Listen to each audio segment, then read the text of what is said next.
Number दो ये कि देखिए मसला सारा ये कि आपको पस पदा देखना पड़ेगा कि एक आदमी जिसने 22 साल में उसके ऊपर करप्शन का चार्ज नहीं था, जमायमा साहिबा के साथ उसकी शादी हुई तो कानूनी तौर पे तलाक के बाद उसको अरबों डॉलर मिलने थे जो उसने इनकार किए।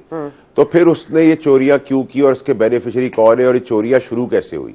ये बीबी जब से जिंदगी में आई तब से घड़ी चोरी भी हुई, 190 मिलियन पाउंड भी हुआ और उसकी बेनिफिशियरी उनके और उनके बच्चे, खाद के बच्चे और खाद की बहनों ने तो नहीं वो पैसा कमाया। नंबर एक। नंबर दो, ये मार धाड़ जलाओ गिराओ की सियासत भी कभी नहीं थी, फौज की मुखालफत भी कभी नहीं थी, अदालती मुखालफत भी कभी नहीं थी, पाकिस्तान के साथ इकोनॉमिकली खेल खेलने की मुखालफत भी नहीं थी। ये पाड़ा हमें उन्होंने याद दिलाया था, हमें समझाया था, हमने उनसे सीखा था, हमें याद है, वो भूल गए तो इसका मतलब कोई नई चेंज तो आई।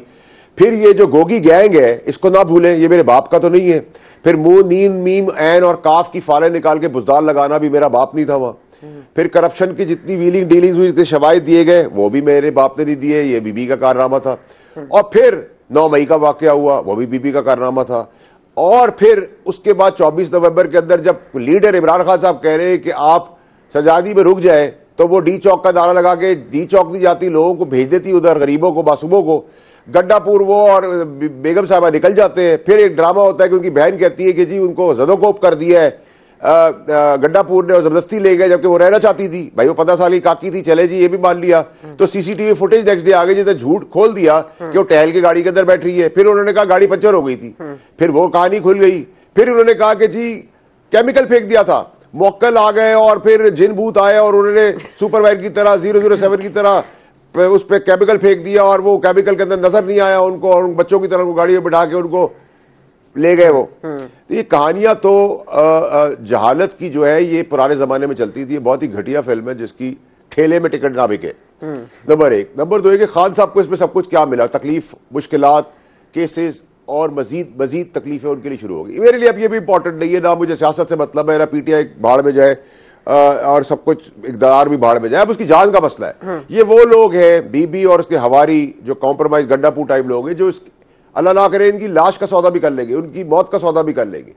अब अडयाला जेल के अंदर है, वो हुकूमत का काम है उनको तहफ़्फ़ुज़ देना, लेकिन दरूद पानी और बारूद तो कोई भी दे सकता है। अगर मेरी बीवी आके कहे कि आपने कॉफी नहीं पीनी, आप ये कॉफी पी ले, तो आप तो नहीं रोक सकते उसे।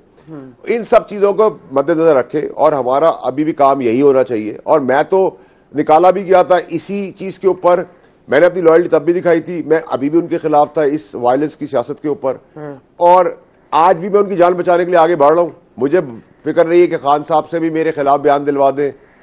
अगर पीटीआई का तो मैं कुछ समझता कभी भी नहीं था, जब मैं इक़्तिदार में भी था, पीटीआई के अंदर ही 15 साल था, तो मैंने उनको पैरों को नीचे ही रखा था हमेशा। सो मुझे उसका कोई प्रॉब्लम नहीं है। मैं तो एक आदमी, एक पॉपुलर लीडर की जान के ऊपर उसको बेचकर सियासत करने नहीं दूंगा। फिर ट्विटर हैंडल जो है वो जिब्रान इलियास साहब इस्तेमाल कर रहे हैं। आज एक मुस्बत स्टेटमेंट दी खान साहब ने, वो भी समझ रहे हैं उनके साथ क्या हो रहा है। तो ट्विटर पे जिब्रान इलियास ने फिर फौज के लिए एक जहर उगल दिया। फिर इमरान खान की पार्टी के लोग कासिम सूरी साहब इमरान खान साहब को पागल करार दे रहे हैं। तो जो मैं कह रहा हूं इतने दिन से, वो कैंपेन आपको होती हुई नजर नहीं आ रही कि हवारी जो है बेगम साहिबा के मिलकर कभी उसको पागल, कभी उसका ट्विटर ग्राउंड से वैनम, कभी उसको जेल में फंसाने के लिए सब कुछ सारे काम कर रहे हैं।